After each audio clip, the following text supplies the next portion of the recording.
So if you're heading into your first season as a ball python breeder, I'm going to give you a couple pieces of advice that I wish I knew before heading into my first season.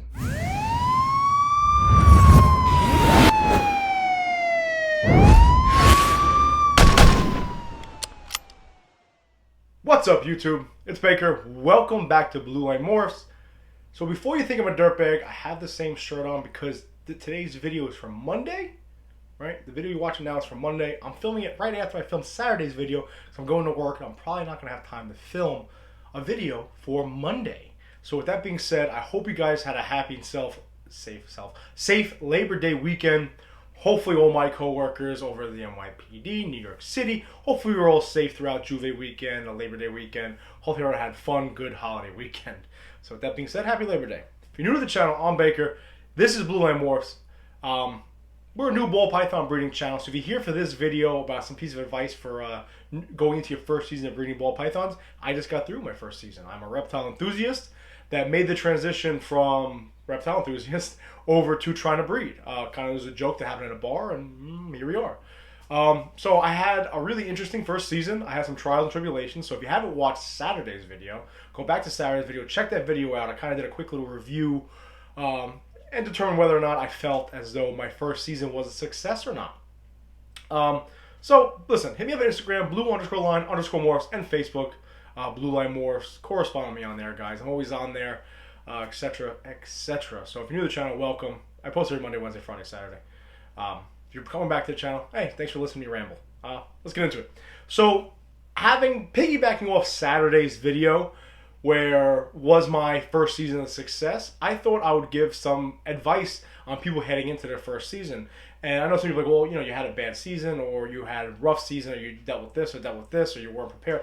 Whatever you want to criticize me on, whatever negative vibes you want to throw at me, regardless, I just got out of my first season, and I did determine it to be a success, even with the trials and tribulations. So, now that it's still fresh in my mind, I'm going to throw some advice out there, all right?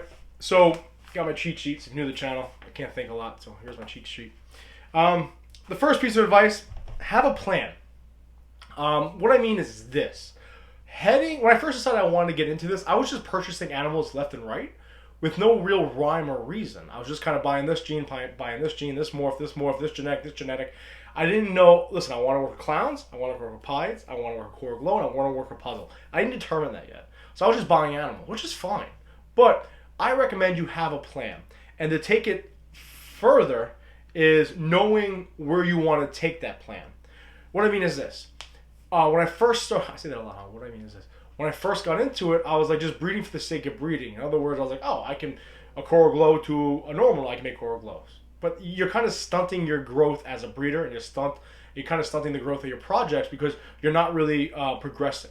So I recommend planning out 2 or 3 seasons in advance to know that, hey, listen, if I breed this animal with this animal, I could produce this, or this. I want to hold back this, or this. You might not produce it, but if you do, you want to hold back this, and this, because then I want to combine this animal with another animal you have for 3 seasons from now to make this. So if you don't have that, listen, it's not always going to work out because the odd gods are the odds gods. But have a plan of what you want to produce later on and what your animals can produce. That way you know where you're going 2 or 3 seasons from now. Also, because then you progress, right? You don't want to stunt it where you're just producing the same stuff over and over and over and over again. Then you're just puppy mill breeding. You want to have a project, you want to be a breeder where you're taking your projects to the next level, you're making some nice stuff. Also, I don't recommend rushing into it. That's a dual process. That's a dual threat. What I mean is this. First and foremost, I've been keeping reptiles my entire life, so I have a pretty good knowledge on reptiles themselves. Breeding, I knew nothing about. I did my research. I did as much research as I can, and I networked, which we'll get into in a second. But don't rush, meaning that take a look at your animals. Make sure you got the right setup, which we'll get into in a second. But take a look at your animals. For example, I got this girl right here. She's a lesser pastel het pied girl.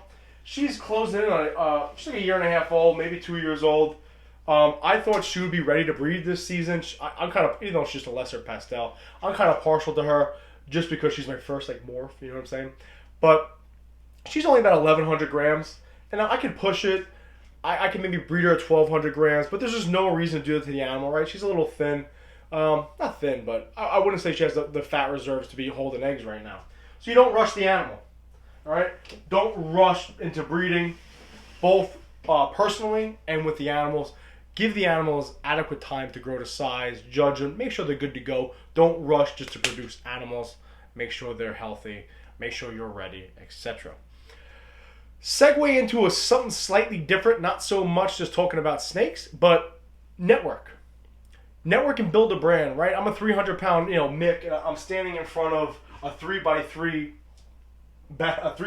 version of my logo, and every time you look at my videos, boom, Blue Line Morphs, Blue Line Morphs, Blue Line Morphs. I constantly, state, hey, make it Blue Line Morphs, right? I'm constantly on social media, blue _line _morphs, and on Facebook. So I'm creating that brand, I'm creating that image, brand, I'm creating that image. It's important for a couple of reasons. First and foremost, you have some people, for example, my first ball python sale was to Mikey and Kristen, right, with that banana, and they legit just knew about me having that banana from YouTube. Now, yes, it's just a banana head pied, right? Relatively inexpensive snake, depending. But right away, the snake was sold, and people were much more susceptible to throw me money or Venmo me money. Mikey's mom just sent me $150. Like, hey, listen, I want that snake. And who sends somebody $150 without actually knowing them? And in my first season, and the reason why she was okay with that, not only the cop because her brother's a cop, but also because I branded myself, and I've been out there, and I'm corresponding with the community, I'm talking to the community, and I'm trying to network as much as I can. That's super, super important. If you want to take this to the next level, just create that brand, be on social media, push it, and plus you meet a lot of really cool people, you know what I mean? Like, I have all these close friends now that I met strictly through this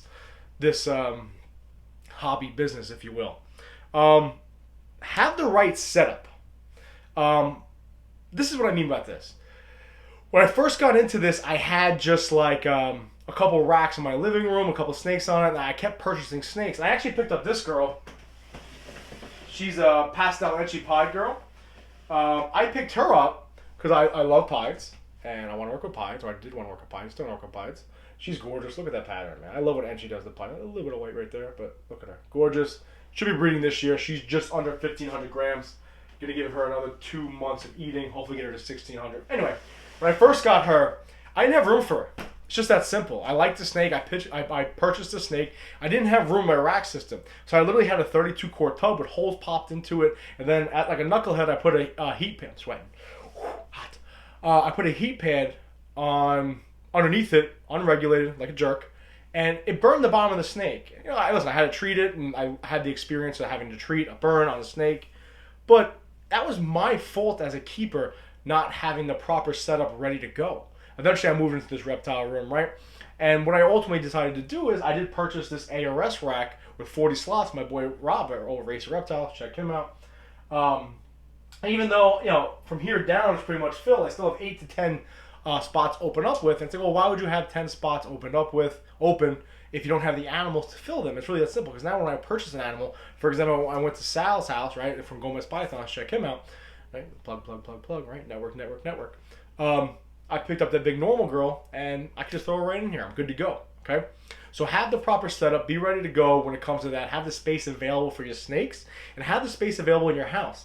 I'm fortunate enough to have 4 bedrooms in my house, including the one downstairs in the apartment. But upstairs I have 3 bedrooms, and the small bedroom I converted into a reptile room. Got my banner there. I got this. So I got the ARS rack over here, the blue line flag over there. Got my rats over here. So I have the space available to grow, because once you start producing animals, you're going to have, for every female that's giving you eggs, you might get 6 more snakes out of it. So have the room, have the setup, and have everything ready to go. And the final piece of advice, which to me is the most important piece of advice, have the right equipment. Kind of piggybacking off the last piece of advice, but have the right equipment. If you follow me on my journey, I've had my fair share of issues, especially when it comes to my incubator, right? I fried the first clutch, I dried out the second clutch, which caused hard belly, which caused I had to put water in the eggs to hydrate them, kind of brought up Frankenstein them, and zombied them, and vampire them, whatever you want to say, and brought them back from the dead here. But because I didn't have the proper equipment. Don't cheap out. It's really that simple. Don't cheap out on your snakes. Don't cheap out on the rats. Don't cheap out on the equipment, especially the equipment. Probably one of the most important things if you're going to be breeding is your incubator, right? Without the good incubator, you're not going to have snakes. That's not unless you do a maternal incubation, which I might give that a shot this year just to do it, but we'll see. Have the proper equipment, guys. buy the right stuff, okay? Some people make their own stuff.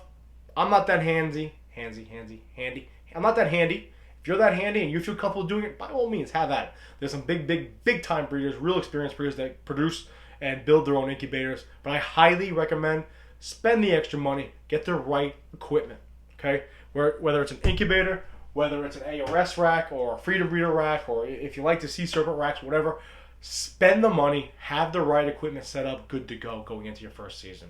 Have your egg have your egg boxes ready to go. Have the press and seal. Do your research, okay? That's another piece of advice. Do your research, okay? People are going to put you down. People are going to come at you. They're going to attack you. Should have did this, should have did this, should have did X, Y, Z, whatever, okay? Do your research on your own. Listen to other people, network, listen to experienced breeders, but do your research. Have, for example, I wish I would have had press and seal my first clutch. Maybe would have saved Luna's clutch that I burnt up. Maybe I would have been able to make a better incubator, stuff like that. Do your research, have the proper equipment. That's probably my best piece of advice, my biggest piece of advice for you guys. Didn't really plan this video out. Hope it made sense. Comment down below any more piece of advice people you want to give out to new breeders or going into your first season for breeding. Kind of just winged off the top of my head, guys. Getting late. It's 1500, 3 o'clock. I got to hit the road, head into Brooklyn. Probably going to be there Saturday, Sunday, Monday. I'll probably be there from now, Saturday, when I film this video, all the way through Monday when the video gets posted. So I'll probably schedule it. That way I can be sleeping and it gets posted. Yeah, that's it. Comment down below, guys. Let me know if you want to give any more pieces of advice for people heading into the first season. Those are my pieces of advice, things I wish I would have had known going into it. Listen, as always, guys, I appreciate your time. Please subscribe, guys. All right. As always, be safe. Always remember, watch your six.